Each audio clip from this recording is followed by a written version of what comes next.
Hello my dear students, in test question 1.6 class 12 chemistry unit 1 already 1.6 solve किया है।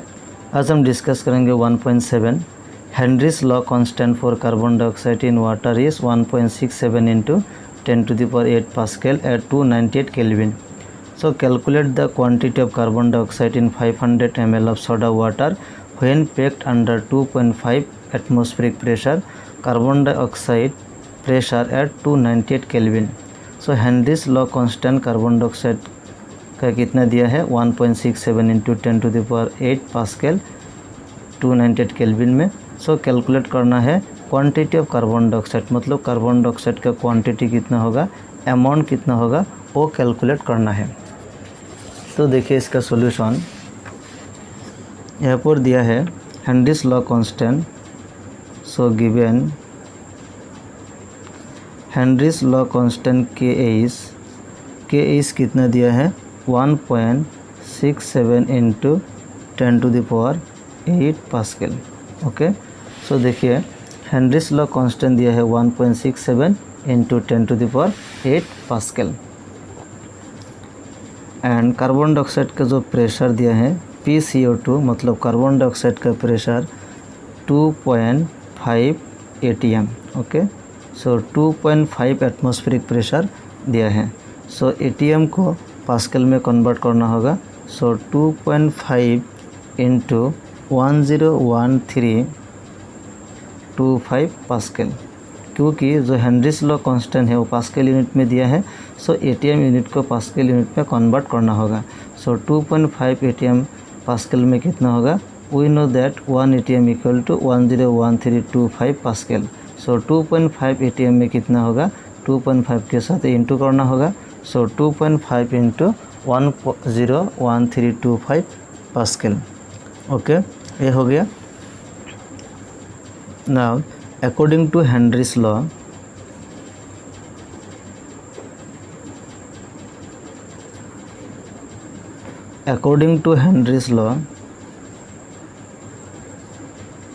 Henrys law के अनुसार क्या होगा। सो पार्शियल प्रेशर मतलब PCO2 कार्बन डाइऑक्साइड का प्रेशर, सो क्या आएगा हेनरीज लॉ कांस्टेंट के is and mole fraction X CO2। Okay, ये होगा। So according to Henry's law के अनुसार क्या होता है, partial pressure equal to the mole fraction of the gas. So PCO2 equal to K is X और Chi CO2। ये हो गया। अब देखिए इसमें K is X CO2 equal to क्या लिख सकते हैं, PCO2। Okay, right hand side में जो पोर्शन था लेफ्ट हैंड साइड में ले आया। So K is X CO2 equal to PCO2, ये होगा। अब यहाँ से X CO2 की होगा, मतलब mole fraction of carbon dioxide वो PCO2 divided by K is. Okay, ये होगा X CO2 equal to PCO2 divide by K is. अब देखिए PCO2 का वैल्यू कितना है 2.5 इंटू 101325 पास्कल वो दिया है। सो 2.5 इंटू 101325 दिया है एंड नीचे क्या होगा K is Henrys law constant कितना दिया 1.67 इंटू 10⁸। सो 1.67 इंटू 10⁸। यहाँ पर पास्कल, यहाँ पर पास्कल, पास्कल क्या होगा, कैंसिल होगा। अब देखिए जो वैल्यू दिया है, सो पहले डेसिमल रिमूव करना है। सो 25 इंटू 101325 नीचे आएगा 167। Okay, 167 into 10⁸। अब देखिए इंटू ऊपर क्या आएगा 100 आएगा। क्यों 100 आएगा, देखिए नीचे 1 2 3 डिजिट के 2 डिजिट के पहले डेसिमल दिया है, इसीलिए ऊपर क्या 100 से मल्टीप्लाई करना होगा। एंड नीचे देखिए ऊपर में 1 डिजिट के पहले डेसिमल दिया है, इसीलिए यहाँ पर क्या आएगा 10 आएगा। ओके, क्लियर हो गया। सो 0 एंड 0 कैंसिल हो जाएगा। सो वैल्यू आएगा 25 इंटू 101325 ऐसे लिख दिया एंड नीचे क्या होगा 167 167 डायरेक्ट 167 हो गया, 167 into 10 to the power 10 to the ऊपर क्या है 1, 10 मतलब 10 टू द पावर 1 एंड नीचे क्या है 10 to the power 8, so 10 to the power 1 minus 8 होगा। ओके, क्योंकि ये बेस सेम होगा तो पावर क्या होगा 10 टू द पावर 8 ऊपर जाने के बाद 10 टू द पावर प्लस 8 होगा, माइनस करने के बाद सो 1 माइनस 8 होगा, so 10 to the power 1 minus 8। Okay, ये क्लियर हो गया। नाउ 25 इंटू 101325 मल्टीप्लाई करने के बाद वैल्यू आएगा 2533125। ओके, ये वैल्यू आएगा divide by 167 into 10 to the power minus 7, 8 minus 1 10 to the power minus 7 होगा। So after dividing we get 15168.41 into 10 to the power minus 7। Okay, और साइंटिफिक नोटेशन में आएगा 1.516 into 10 to the power minus 3 में आएगा, क्योंकि 1.516 देखिए 1.516 okay 1 2 3 4, सो 4 digit पहला आया है, सो 7 से माइनस 3 आएगा, 1.516 into 10 to the power minus 3। ये हो गया mole fraction of carbon dioxide. So mole fraction of carbon dioxide कितना हो गया 1.516 into 10 to the power minus 3। अब देखिए इसमें वाटर कितना प्रेजेंट होगा। क्वेश्चन में देखिए 500 ml सोडा वाटर। सो 500 ml सोडा वाटर मतलब 500 ml वाटर ही होगा। 500 ml ऑफ सोडा वाटर में वाटर प्रेजेंट कितना होगा 500 ml होगा। So water present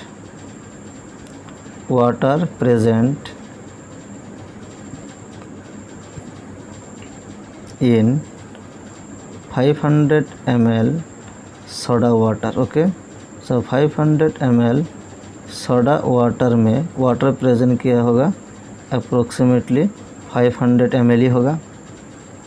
okay, clear हो गया।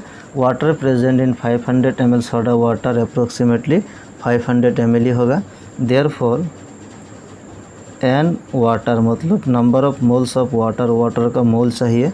सो number of moles of water equal to given mass. So mass कितना दिया है 500 ml मतलब 500 ग्राम भी लिख सकते हो, और इक्वल टू 500 ग्राम लिख सकते हो।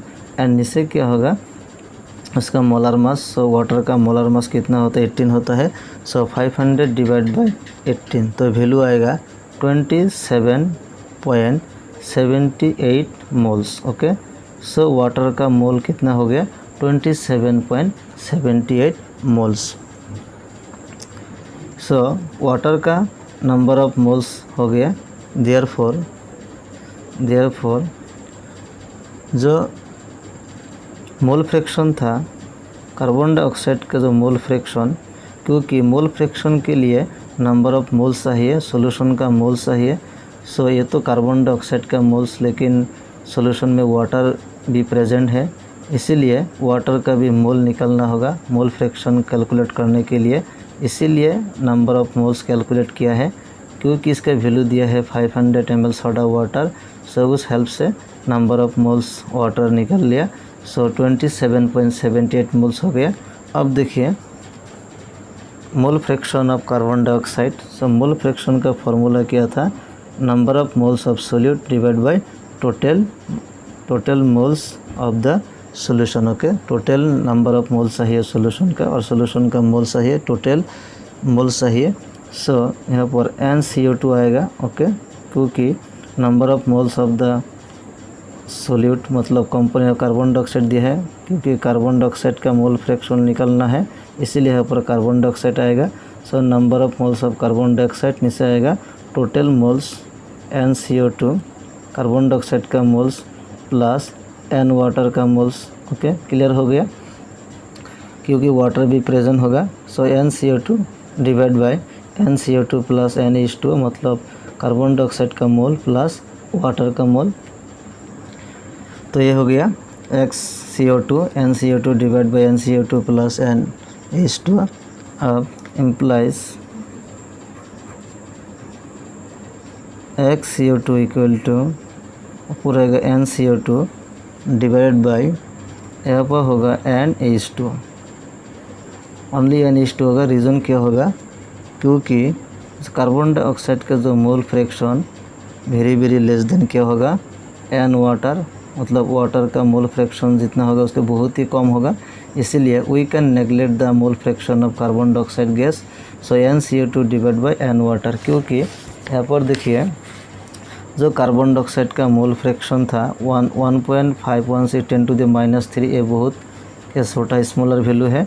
But in case of water में जो मोल का वैल्यू था वो 27.78 और इसीलिए वाटर का मोल ये नेगलेक्ट नहीं कर सकते हैं, कार्बन डाइऑक्साइड का मोल नेगलेक्ट कर सकते हैं।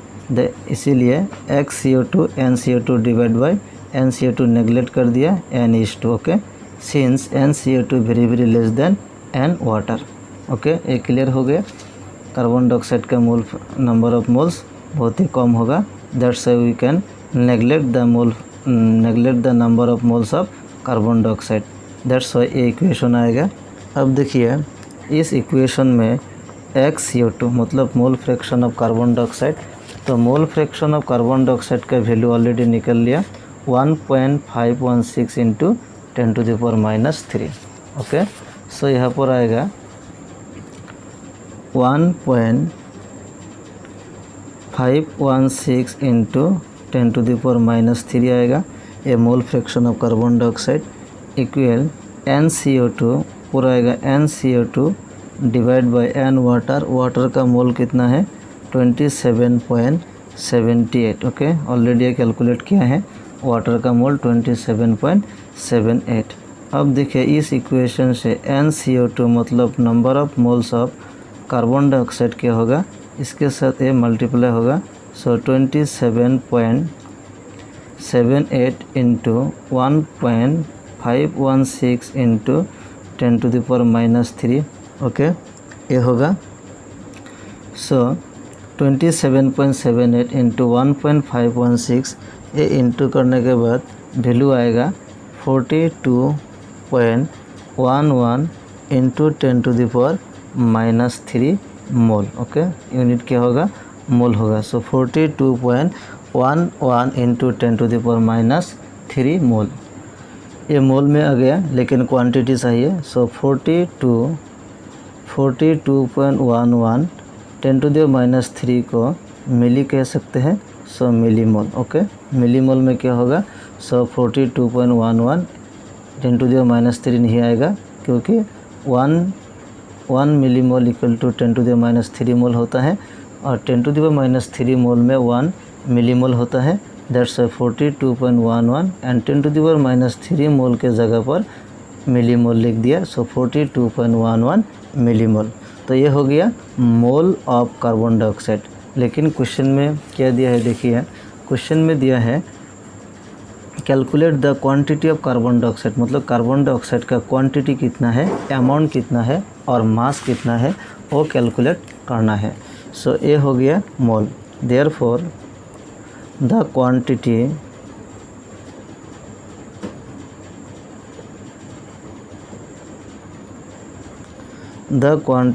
Of carbon dioxide, so carbon dioxide का क्वांटिटी होगा, मास होगा NCO2 number of moles of carbon dioxide and molar mass of carbon dioxide, okay.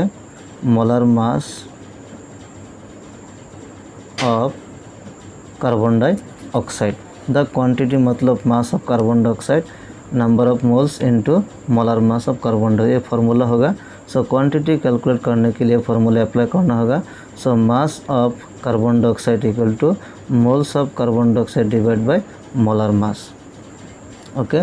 जो फार्मूला था मोल का, जो फार्मूला होता है देखिए यहाँ पर मोल का जो फार्मूला गिवन मास मतलब W and molar mass, so capital M।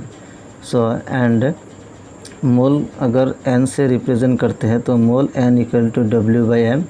सो यहाँ पर ये W क्या है, क्वांटिटी ऑफ द सोल्यूट और अमाउंट ऑफ द सोल्यूट, और mass of the solute. So W का वैल्यू क्या होगा, W equal to m molar mass. So molar mass के साथ n मतलब मोल का वैल्यू क्या करना होगा, इंटू करना होगा। सो ये फार्मूला यहाँ पर यूज़ किया है। सो W मतलब जिसका मास निकलना होगा और मास ऑफ द सॉल्यूट और क्वांटिटी ऑफ द सॉल्यूट, यहाँ पर कार्बन डाइऑक्साइड दिया है। सो W इक्वल टू m मतलब मोलर मास, n मतलब नंबर ऑफ मोल्स। तो देखिए number of moles NCO2 and molar mass CO2। So n यहाँ पर भी लिख सकते हैं n इंटू m और m into n। Okay, clear हो गया। सो NCO2 मोल्स कितने दिए, 42.11 मिलीमोल। ओके, ये क्या होगा, millimole into molar mass of carbon dioxide. So carbon dioxide का मोलर मास कितना होता है, 44 ग्राम होता है। ओके, कितना होता है, 44 ग्राम। ओके, कार्बन डाइऑक्साइड, क्योंकि जो कार्बन डाइऑक्साइड होगा कार्बन 12 प्लस ऑक्सीजन 16 टू 32 कितना होगा, 44। सो कार्बन डाइऑक्साइड का मोलर मास 44 ग्राम पर मोल। अब देखिए 42.11 इंटू मिलीमोल को फिर मोल में कन्वर्ट किया है 10⁻³ इंटू 44, इसके यूनिट क्या होगा, ग्राम होगा, क्योंकि अमाउंट ऑफ कार्बन डाइऑक्साइड और क्वांटिटी ग्राम में होगा। ओके, क्योंकि मिलीमोल मोल में कन्वर्ट किया है।